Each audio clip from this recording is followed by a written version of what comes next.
Sir यहाँ पे जो किशनगंज में जो एएमयू का ब्रांच खोला गया सर, वो काफ़ी बद से बदतर होता जा रहा है उसका कंडीशन, तो उस कंडीशन को सुधारने के लिए क्या क्या आपने कदम उठाया और क्या अभी कदम और उठाने वाले हैं, उसको बताइए। एएमयू की ज़मीन के लेके पहले मसला चला कि ज़मीन नहीं दिया जा रहा है, जिसके कारण जो है काम आगे, जब ज़मीन दे दिया गया, ज़मीन जो है आपको 2011 में दिया गया, और जो है जब उसके फंड का शिलान्यास, जो बिल्डिंग का शिलान्यास मैडम सोनिया गांधी गवर्नर और नीतीश कुमार जी द्वारा जो है 31 जनवरी 2014 जब यूपीए सरकार जब अपने आखिरी दौर में था, उस वक्त हुआ पूरी जो है अभी BC2 में आता है सुरजापुरी बिरादरी, जो बिहार में BC2, लेकिन केंद्र सरकार के जो OBC अदर बैकवर्ड कास्ट जो मंडल कमीशन के तहत 27% रिजर्वेशन है केंद्र सरकार के नौकरियों में, तो सुरजापुरी को इस पर शामिल नहीं किया जा सका। हम लोग बिहार सरकार से मांग किए हैं कि इसको अब MBC में शामिल किया जाए, मोस्ट बैकवर्ड कास्ट में, अत्यंत पिछड़ी जाति में। नमस्कार, आदाब, सत श्री अकाल। मैं जमीर अनवर कानकी टाइम्स की तरफ से, और हमारे साथ एक खास मेहमान हैं जो विधायक हैं कोचाधामन ब्लॉक से, मास्टर मोहम्मद मुजाहिद आलम साहब। तो आइए उनसे कुछ चंद सवाल पूछते हैं। पहला सवाल सर से, सर आपने जो बीरपुर में लाइब्रेरी जो बनाया था, क्या आपका इरादा क्या है कोचाधामन के हर एक जगह में वो ऐसा लाइब्रेरी हो? सबसे पहले कानकी टाइम्स जमीर साहब और आपकी टीम का बहुत बहुत शुक्रिया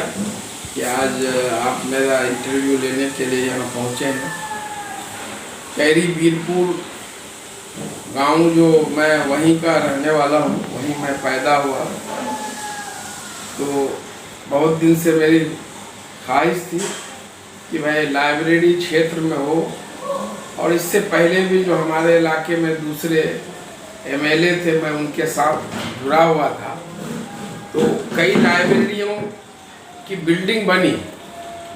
लेकिन वो बिल्डिंग कहीं पर आधा अधूरा चाय की दुकान, कहीं पर किन्हीं का रिश्तेदार का गोदाम बनकर रह गया। तो मैंने एक शुरुआत की कि अपने गांव में एक लाइब्रेरी बनाकर उसको चलाऊं। तो लाइब्रेरी की बिल्डिंग मुख्यमंत्री क्षेत्र विकास योजना के तहत उसका निर्माण हुआ,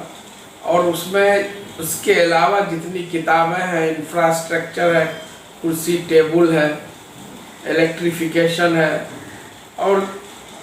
सारी, और एक लड़के को हम लोगों ने उसमें, हमारे परिवार के लोगों ने, हम लोगों ने मिल करके एक डिप्यूट कर दिया है कि वो उसको की देखभाल करें, उसको जो है रोज़ाना उसमें जो है बैठे, ताकि लोग आके वहाँ किताबें पढ़ें और उससे फ़ायदा लें। मकसद ये है कि ये लाइब्रेरी का कंसेप्ट हमारे इलाके में से बिल्कुल ख़त्म हो गया है। बस में अदम लाइब्रेरी थी, वो भी बिल्कुल ख़त्म है, सिर्फ नाम का रह गया है। तो मैंने ये कोशिश की है कि एक जगह की जो है ये लाइब्रेरी मैं चला के दिखाऊं, ताकि हमारे बच्चे जो इधर उधर भटकते हैं चाय के पान के दुकान में, तो उस वक्त वहाँ दें। और उसमें जो है अंग्रेज़ी अखबार, 4 हिंदी अखबार, 3 उर्दू अखबार, मैगजीन्स, और जहाँ तक कोशिश है किताबों की, तो कोई मैंने अनलिमिटेड है, लेकिन जहाँ तक कोशिश है मैंने हज़ारों किताबें उसमें जो उपलब्ध कराया है, और उसका जो मेंटेनेंस का खर्चा जो है हम लोग परिवार वाले उठाते हैं। इसलिए उस लाइब्रेरी का नाम हमारे जो वालिद मरहूम, हमारे जो वालदा है महबूबा खातून, जमीलुर रहमान महबूबा खातून मेमोरियल लाइब्रेरी, एक सोच है कि यहाँ पर ये अगर कामयाब सफल हो जाएगा तो और दूसरी जगह हमारे विधानसभा क्षेत्र कोचाधामन विधानसभा क्षेत्र, जिसमें 24 पंचायत कोचाधामन ब्लॉक का, 6 पंचायत किशनगंज ब्लॉक का है, तो और दूसरी जगह भी अगर कुछ लोग तैयार हो जाएंगे तो मैं अपने विधायक पद से लाइब्रेरी बिल्डिंग बनाऊंगा, ताकि उसका उपयोग समाज के हमारे जो नौजवान हैं, जो पढ़े लिखे लोग हैं, उसको फ़ायदा उठा सकें। सर ये तो आपने बहुत अच्छी काम किया सर, लेकिन यहाँ पे जो मोस्टली है ये सुरजापुरी बेल्ट है, तो सुरजापुरी का क्या सर रिजर्वेशन के लिए आपने कोई मुद्दा उठाया उसको ओबीसी के लिए, उसका क्या कहेंगे? सुरजापुरी जो है अभी BC2 में आता है, सुरजापुरी बिरादरी जो बिहार में BC2, लेकिन केंद्र सरकार के जो OBC अदर बैकवर्ड कास्ट जो मंडल कमीशन के तहत 27% रिजर्वेशन है केंद्र सरकार के नौकरियों में, तो सुरजापुरी को इस पर शामिल नहीं किया जा सका। हम लोग बिहार सरकार से मांग किए हैं कि इसको अब MBC में शामिल किया जाए, मोस्ट बैकवर्ड कास्ट में अत्यंत पिछड़ी जाति, जिसके लिए इससे पहले दावा भी दिया गया था, लेकिन जो पिछड़ा आयोग बिहार है उसने उस दावे को रिजेक्ट कर दिया।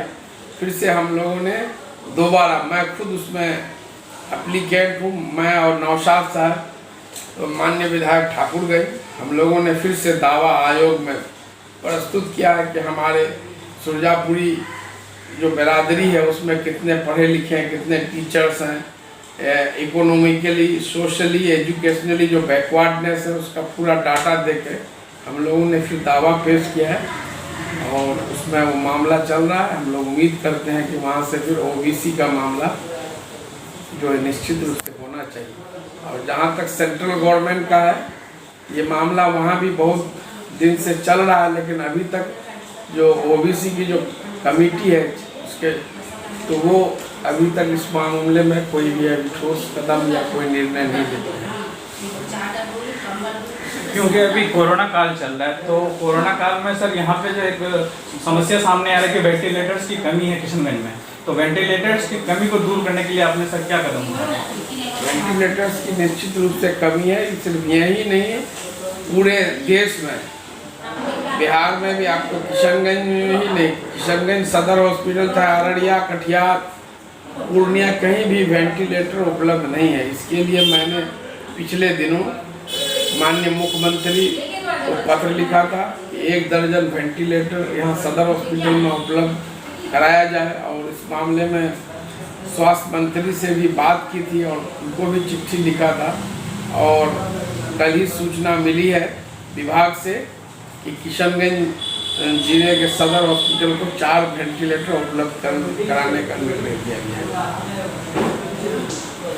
सर यहाँ पे जो किशनगंज में जो एएमयू का ब्रांच खोला गया सर, वो काफ़ी बद से बदतर होता जा रहा है उसका कंडीशन, तो उस कंडीशन को सुधारने के लिए क्या क्या आपने कदम उठाया और क्या अभी कदम और उठाने वाले हैं सर, उस पर बताइए। एएमयू की ज़मीन के लेके पहले मसला चला कि ज़मीन नहीं दिया जा रहा है, जिसके कारण जो है काम आगे, जब ज़मीन दे दिया गया, ज़मीन जो है आपको 2011 में दिया गया, और जो है जब उसके फंड का शिलान्यास, जो बिल्डिंग का शिलान्यास मैडम सोनिया गांधी, गवर्नर और नीतीश कुमार जी द्वारा जो है 31 जनवरी 2014, जब यूपीए सरकार जब अपने आखिरी दौर में था, उस वक्त हुआ 136 करोड़ की योजनाओं का शिलान्यास, लेकिन दुर्भाग्यवश वो पैसे आज तक रिलीज नहीं हुए, क्योंकि उस वक्त जो सरकारें थी, जो एचआरडी मिनिस्टर थे, उन्होंने तो शिलान्यास कर दिया, लेकिन कुछ तकनीकी कारणों से वो फंड रिलीज नहीं हुआ। और अब उसके लिए हम लोग लगातार किए। अभी पिछले दिनों हम दिसंबर में खुद अलीगढ़ मुस्लिम यूनिवर्सिटी के VC Tariq Mansoor, financial officer, registrar से बात की कि जिस तरह से अभी जो है मल्लापुरम और जंगीपुर में जो है प्रधानमंत्री जन विकास कार्यक्रम के तहत 50-50 करोड़ रुपये दिए गए हैं कि हॉस्टल बिल्डिंग के लिए, तो उसके लिए यहाँ इशू आया कि यहाँ एएमयू की ज़मीन में बाउंड्री बन रहा था, उसी पर एक माझी परगना, एक शेड्यूल ट्राइब्स है, उनका कोई ऑर्गेनाइजेशन है, उन्होंने नेशनल ग्रीन ट्रिब्यूनल में यह कहते हुए जो है एप्लीकेशन केस दायर कर दिया कि यहाँ जो एएमयू सेंटर बन रहा है वो महानंदा की ज़मीन में बन रहा है, और जो बांध बिहार सरकार द्वारा 44 करोड़ से जो बनाया जा रहा था एएमयू की ज़मीन को बचाने के लिए, वो जो है महानंदा के बीचों बीच महानंदा नदी का बालू और उसका जो मटेरियल यूज किया, जिसमें एएमयू भी एक पार्टी था, बिहार सरकार भी।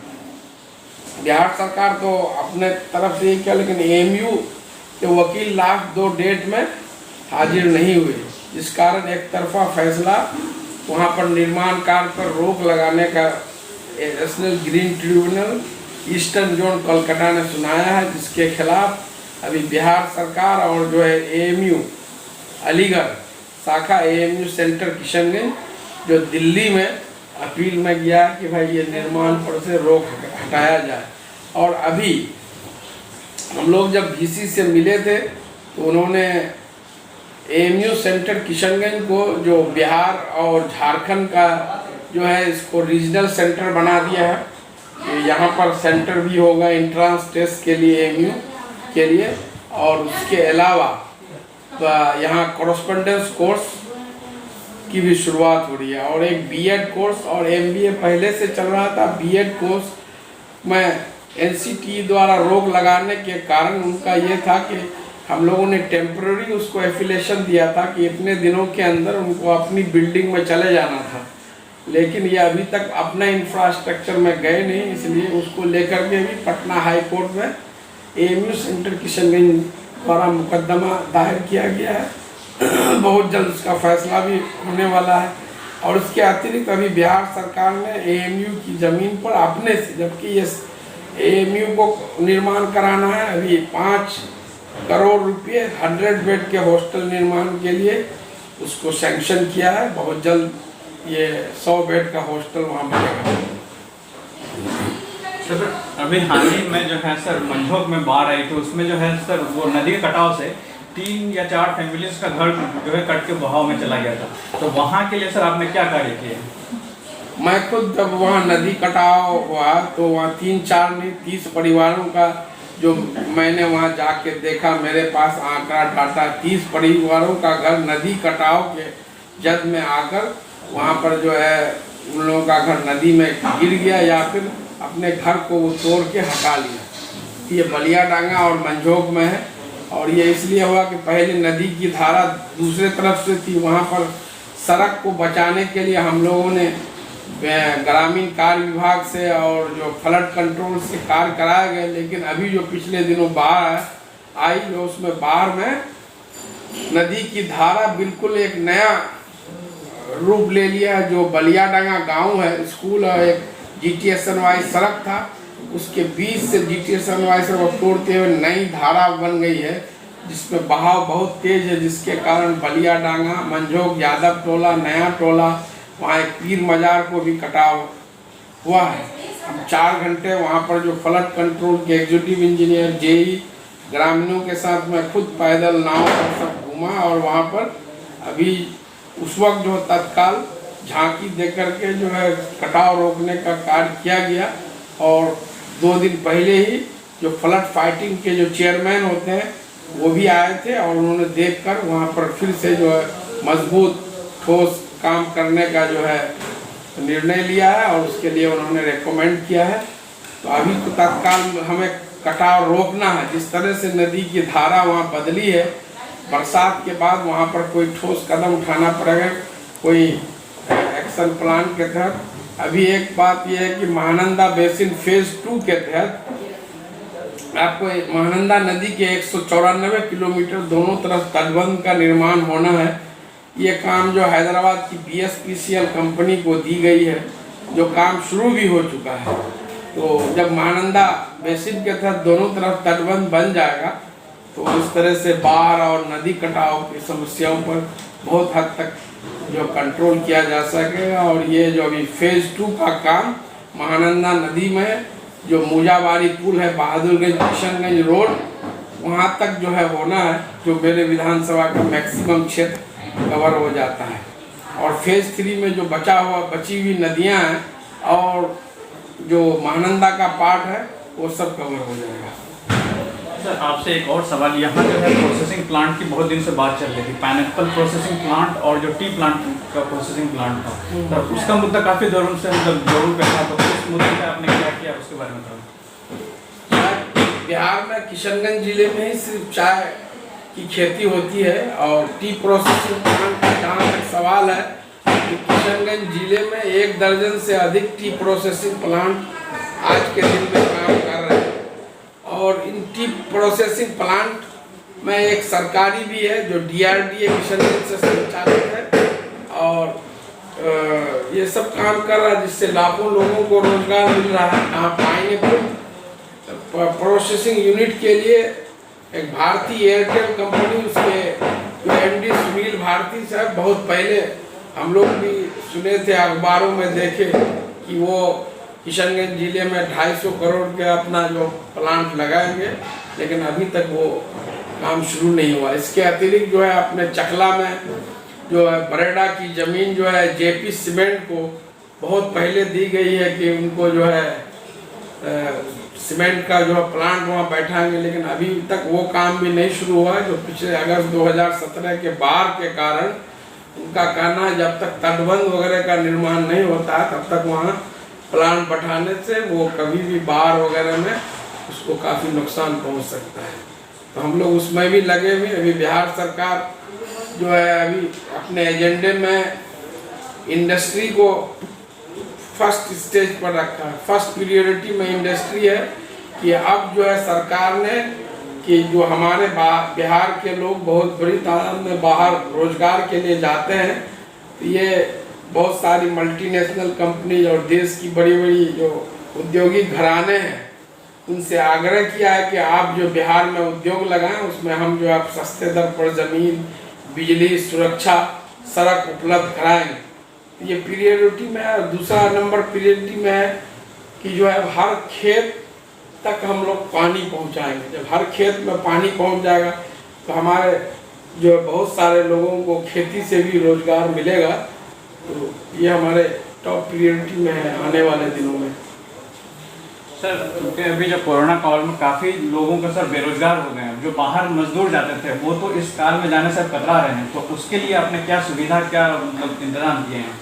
अभी तो फर्स्ट फेज में अभी जो मनरेगा के तहत जो बहुत सारे लोग आए हैं उन लोग जो क्वारंटीन सेंटर में रहे उनको जॉब कार्ड दिया गया है कि अगर वो चाहें तो मट्टी का काम करना चाहें तो उसके लिए जो हर ब्लॉक में मनरेगा ऑफिस है, पीओ जो प्रोग्रामिंग अफसर है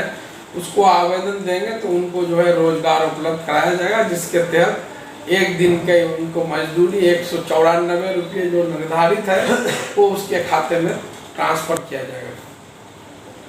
सर, क्योंकि जो है विधानसभा इलेक्शन सर पे है, वो विधानसभा इलेक्शन के लिए सर क्या दावेदारी है और क्या तैयारी है आप लोगों का सर यहाँ पे? विधानसभा तो भाई मैं पहले ही से एमएलए जब हुई तो दावेदारी तो पहले ही से है। इसके अतिरिक्त तैयारी यही है कि मैं जब 5 साल पहले एमएलए बना, अब उस दिन से जो मैं जिस तरह से काम कर रहा हूँ जनता के बीच में, सिर्फ विकास काम नहीं है, विकास ही मुद्दा नहीं है, विकास के अतिरिक्त उनके हर सुख दुख मैंने अपनी हाजिरी दर्ज कराई है, वो आज भी जारी है। आज मेरे विधानसभा क्षेत्र में आप कानकी टाइम से कानकी से हैं, आपके बगल में पिछला पंचायत है, आप उस गांव टोले के एक घर में भी नहीं पाएंगे जिन्हें बिजली नहीं पहुंची। हर गांव टोले को हम लोगों ने पक्की सड़कों से जोड़ दिया। तो ये सब जो काम है जो बेसिक है, बिजली, सड़क, हेल्थ और जो है शिक्षा, उस पर जो है काम बहुत हद तक हुआ है और आगे भी होगा। सर, जो अभी जो कोरोना काल चल रहा है तो उसके लिए आप आवाम तक क्या संदेशा देना चाह रहे हैं? तो कोरोना वायरस कोविड-19 आप जान रहे हैं पूरी दुनिया इससे त्रस्त है। आज दुनिया के 150 से अधिक मुल्क की पूरी इकोनॉमी इसके कारण तबाह हो गई। हमारे देश में भी जो ये बीमारी पिछले दिनों से बहुत तेज़ी से फैल रहा, हमारे राज्य में भी, हमारे किशनगंज जिले में, जिनके कारण जो अभी 25,000 से ज़्यादा लोगों की जो है यहाँ पर मौत हो गई है और जो केसेज जो लगभग 13 लाख के आसपास पहुँच गए हैं। तो इससे बचने का एक ही उपाय है कि हम लोग अपने घरों में रहें, सुरक्षित रहें। कहीं भी बाहर अगर ज़रूरत पर निकलना पड़े तो बिना मास्क के हम नहीं निकले और जो है सोशल डिस्टेंसिंग का पालन करें। हाथ को बार बार जो है साबुन से धोते रहना, सैनिटाइजर का इस्तेमाल करना है। और जो ये बीमारी कुछ लोग ये फैला रहे हैं कि जो है धर्म के नाम पर भी इसको जोड़ रहे हैं, तो ये बिल्कुल बेबुनियाद है। जो बीमारी कोई भी हो वो किसी धर्म और मजहब को देख करके नहीं आता है। आप देखे होंगे कि इस बीमारी के कारण जो है ईद की नमाज लोग अपने घरों में अदा किए। इस बार हज जो है सऊदी अरब में गवर्नमेंट ने उसको मुलतवी कर दिया। और अभी जो हिंदू भाइयों का जो मेन पर्व होता है श्रावणी मेला, इस पूरे देश में कहीं भी नहीं हो रहा है। अमरनाथ यात्रा भी रद्द कर दिया। इसी के कारण जो है रामनवमी जुलूस भी इस बार देश में कहीं नहीं निकला। तो इसलिए इसको किसी धर्म मजहब से नहीं जोड़ना। ये हमारे सब देशवासियों की ये जिम्मेदारी है कि इस बीमारी से लड़ने के लिए सरकार का जो गाइडलाइंस है कि जो है सोशल डिस्टेंसिंग, मास्क, सैनिटाइजर और साबुन का प्रयोग करें, इसको हम लोगों को सख्ती से पालन करना चाहिए, तभी हम लोग। तो इसी के साथ सर का बहुत बहुत शुक्रिया कि सर ने अपना अहम टाइम निकाल के हमें दिया। और सर आपने जैसे सुना कि सर का संदेशा है कि बिजली विकास और यहाँ की जो शिक्षा के क्षेत्र में काफ़ी हद तक काम हुआ है और आगे भी होता रहेगा। तो इसी के साथ हम लोग यहाँ से अलविदा लेते हैं। थैंक यू, शुक्रिया, धन्यवाद। गाइस प्लीज़ चैनल को सब्सक्राइब करें और शेयर करें और बताएं कि कैसा बन रहा है वीडियोज़।